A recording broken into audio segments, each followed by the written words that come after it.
Yan po, sabi po nila, hindi po sila magkakilala. Baka naman po fan lang siya. Can we state for the record who the personalities in the picture are? Yung boss ko po, si Boss Henry Alcantara, at saka po si Senador na akala po niya ligtas na siya. Sorry, we have to have proper decorum, please. I'm we have to sorry. state for the record the name of the person and the occasion that we are talking about. I believe, Your Honor, ito po yung birthday sa Soler na ito nga po yung parang sa 10th po ng Soler ginawa yung birthday ni Senator Jinggoy Estrada po. Again, to be very clear, who are the personalities? Please state for the record in this picture. Si Boss Henry Alcantara po at saka po si Senator Jinggoy Estrada po. Thank you. Next picture, please. So again, these are pictures with known personalities during the birthday of Senator Jinggoy Estrada. Is this correct?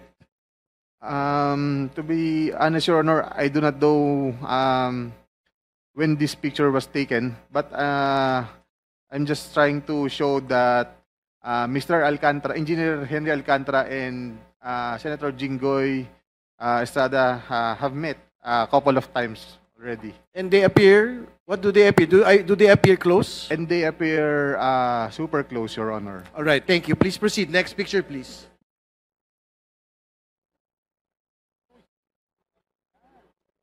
So what is the context of this picture for the benefit of people that are looking? Can you describe who had taken this picture and kindly explain the context, please? Kung maalala ko po, ako po ang nagpicture nito. Kasi dyan lang po ako nakakita ng ganyan karaming pera. First time ko po yan. Kaya pinicturean ko, natuwa po ako. And po, that's for inaayos po ni boss yan. Mr. Chair, sino yung taong yun na naka-blue? Can you state for the record, sino po yung napicturean na nakatayo sa harap po ng mga pera? Yung half body po, si Boss Henry Alcantara ko po yan. Okay. Kanino binigay ang pera, Mr. Chair? Kanino binigay ang perang yan? Sorry. Sige, pakikwento po muna yung what is the context of this picture? Yan po, ang context po niyan is, kung makikita nyo po, magkakahiwalay po yung pera. May mga designated person po na pagbibigyan yan, Your Honor. So, Can he name them kung sino pagbibigyan ng mga perang yan? I'm sorry, Your Honor. sino po daw yung pagbibigyan ng mga pera po na yan, supposedly? Ito na nga po yung sinasabi ni boss na sa mga... Alright, next picture, please. Chair. Pwede lang po maklarify saan ang lugar at anong date ng picture na yan? Saan daw po yung lugar at saan yung date? Sa office po namin yan, sa Bulacan First District Engineering Office. Okay, napakalinaw po. May limpak-limpak na salapi sa district office mismo. Kailan? No? At kailan?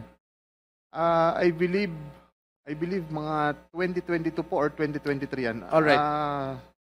Chair, meron namang mga paraan para ma-determine yung precise date, di ba? I think we will get the metadata of this. Importante for po 'yon. submission. At to clarify, pasensya na po. To clarify lang po. Normal po ba sa opisina ng gobyerno, ng DPWH, na merong ganyang piles of cash sa mga transaksyon ng gobyerno?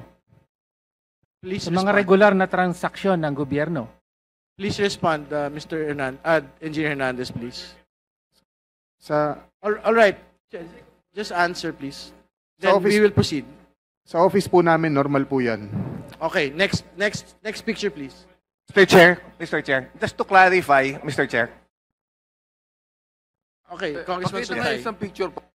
kay Engineer Bryce yung on the lower right portion ng picture. Can we go back to the Pakibalik picture? daw po. Yan, may papel, yung bond paper. Opo. Yung bond paper sa may nakasulat. Yan. Ano yan? Rundown ng project ba yan? Yes, Your Honor. Mr. Chair, mayroon akong tanong kanina. All right. Sinabi niya, Next picture, please. sinabi niya na mayroong nakatoka na tatanggap niyan. Gusto kong malaman kung sino ang mga taong dapat tumanggap niyan. Alam niya eh. Your Honor, hindi ko po alam kung sino. Basta kami po, inuutusan lang po na ayusin yung mga pera. Itong amount na to para sa ganito, ihanda mo dyan, may pagbibigyan yan. Ganun lang po, sinesegregate po namin yung mga pera. Yun lang po. And the rest, kagaya nga po ng sabi ko, is ang Yan, politiko look po, at that. ang politiko or yung proponent po, si Boss Henry lang po ang kausap. Okay, Ano next yan? picture. Mr. Chair, para ba yan sa project? Next picture. Can we explain? Mr. Chair, Well, para Congressman ba yan sa Abante. project o sa tao? Bibigay ba yan sa tao o para sa project yan? Yes. Please respond. As far as my knowledge is concerned, ibibigay po yan sa tao. Yung nga pong tinatawag na proponent, nakausap niya. For that particular picture, alam po ba natin kung sino ang pagbibigyan? To be honest, Your Honor, hindi ko po matandaan na. Kasi Alright. that's way back a couple of years ago na. Okay, this is a next picture with another set of piles of cash. Ano po yung context nitong litrato pong ito? Ito po, kung ipinakita nyo yung nakita po na pinakaunang pictures na marami pong tao, this is the same exact place. So, ibig ko pong sabihin dito, sa tambayan po namin yan eh. So, yan po yung, dyan po pine-prepare yung mga pera na for delivery with regard sa mga proponent na kausap ni Boss Henry Alcantara. Ano po yung ibig sabihin ng tambayan? Is this within the building of Bulacan First or is it a different area? No, private resident po siya na nilagyan po ng bilyaran para we can hang out after office hours, ganun po. Within the vicinity of the of our office. Sino po yung rinenta ba yan o binili o merong may-ari niyan? Yes po, meron pong alam ko po kaibigan po ni Boss Henry Alcantara ang may-ari niyan. Alright. Pero hindi po, first, to be clear, hindi po ito sa building ng Bulacan First. Yes po, hindi po yan sa building ng DPWH. At hindi naman din ho si D. Alcantara ang may-ari, ibang tao. Hindi po, Chair. hindi po si Boss Henry. Alright. Mr. Chair, gusto Congressman ko Benny, please. tanungin si Engineer Alcantara tungkol sa mga bagay na yan, kung ina-accept niya o dinideny niya. Sapagkat kanina, marami siyang sinabing kasinungalingan eh. Engineer Sige, Alcantara, patapusin mo na daw yung mga litrato, tapusin mo Congressman na. Benny. Meron ko ba? Meron pa? Please, kumpletuhin daw muna natin yung mga litrato. Next slide. Alright. There is a text. Your Honor, I think this is a Viber message. yes, that's disappearing message, Your Honor. Can you read, Engineer Bryce, the name of the person that is there, that is stated in the Viber message, and the content of the message, please? Your Honor, if may I recommend Engineer JP Mendoza to read the actual message because he's the one who took the photos personally from our Boss Henry Alcantara. Alright. Sige po, pakibasa na lang po. This is the final slide. Good afternoon, Your Honor.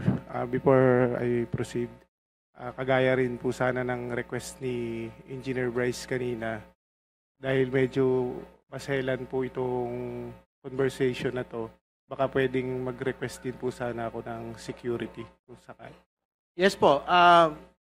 The committee commits to the safety and security of the witnesses and resource persons who are here, who are committed to the truth. No, so the same will be granted to Engineer Mendoza. You may proceed. Thank you, sir. Sir, yung picture po na yan ay nung October 2023 na kung saan nagre-request po si Senator Joel ng yung mga binasa po ni Engineer Bryce ng flood control kanina na nakasaad doon sa context. 4 lang po yung napapicturan sa akin ng boss ko. Kumbaga, parang sa summary po na yan na sinasabi ni Senator Joel na mababa lang yung kanyang pondo, subalit siya ang majority floor, isa siyang majority floor leader siya nung that time and member siya ng Commission on Appointment. Okay. Thank you for providing the context, but you have to state for the record who this person is. Is this senator? Nakalagay na po kasi Sen Joel eh. So, is this the senator that we know? Joel Villanueva? Yes, sir. All right. Can you read for the record also the content, the specific content of the message? Again, naguguluhan ako bigla kay Sec. Parang nakalimutan ba niya? Number 1, prob sa flood control and all the efforts we put in. Number 2, for his CAA, his budget this coming year, etc. He committed sa akin. Pinakamababang commitment ng DPWH Secretary.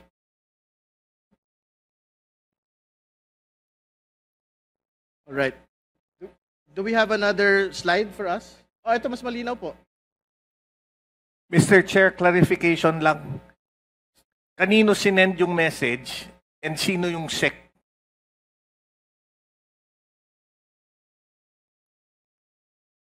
When dun sa message, you're referring to a SEC. Sino yung SEC? Secretary Manny Bunoan po. Okay? Kanino sinend yung message na yan? Kay Boss Henry po. Okay, Bakit thank kami you. kopya?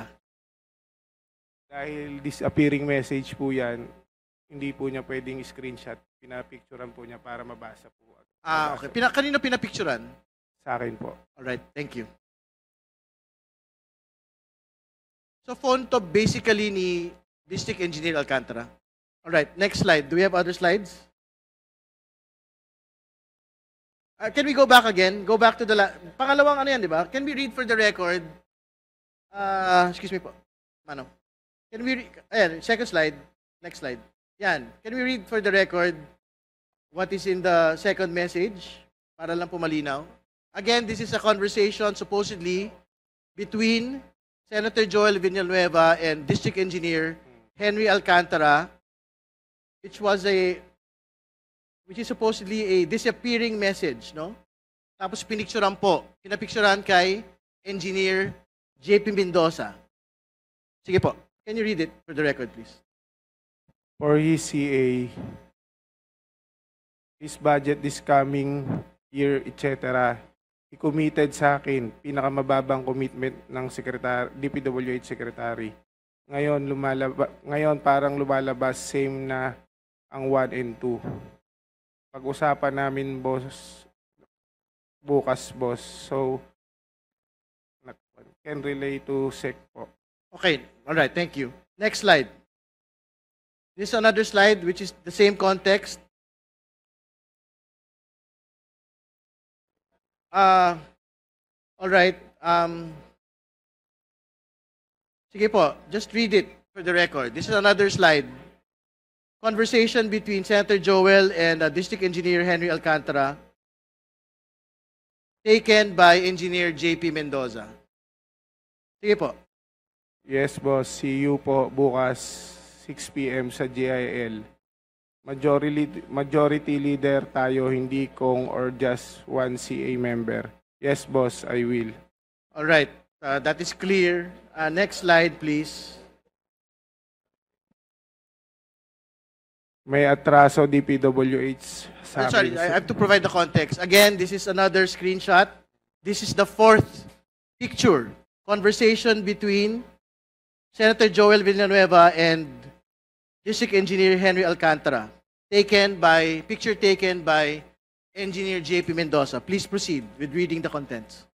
May atraso DPWH sa akin. So if he treats me na isa lang issue, he's not respecting me.